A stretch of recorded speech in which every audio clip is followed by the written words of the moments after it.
Dirty Money: The Story. A well-respected speaker began a seminar by showing an audience of 150 people a crisp $20 bill. He asked, "Who wants this $20 bill?" All 150 people nodded. He said, "I am going to give this money to someone, but first." Then he proceeded to crumple the bill up. He asked the crowd again if anyone wanted it. All 150 hands went up in the air. The speaker then dropped the money on the floor and stomped all over it.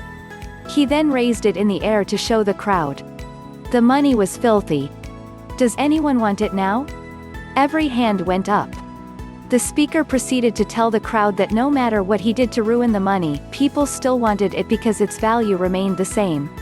It was still worth $20. The moral: life often beats us up to the point where we feel inadequate.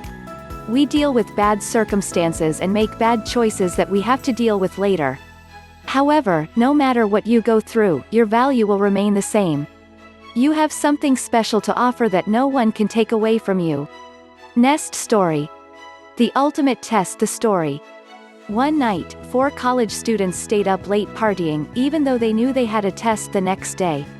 The next morning, they came up with a plan to get out of having to take their test. Each student rolled around in dirt and then went to the teacher's office.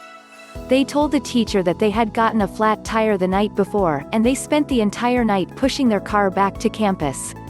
The teacher listened, and to the students' delight, he offered a retest 3 days later. On the day of the test, the students went to their teacher's office. The teacher put all 4 of the students in separate rooms to take the test.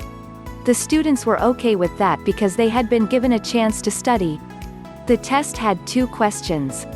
1. Your name, blank, 1 points. 2. Which tire was flat? Blank, 99 points. Front right, front left, back right, back left. The moral: The Blind Girl Story, The Elephant Rope. Inspirational short stories about life. You always need to take responsibility for your actions aside from making wise decisions. Aside from making wise decisions, you always need to take responsibility for your actions. This means not blaming other people for your mistakes, not complaining about the reality of the present moment, and not giving in to other people's pressure. Please my channel subscribe.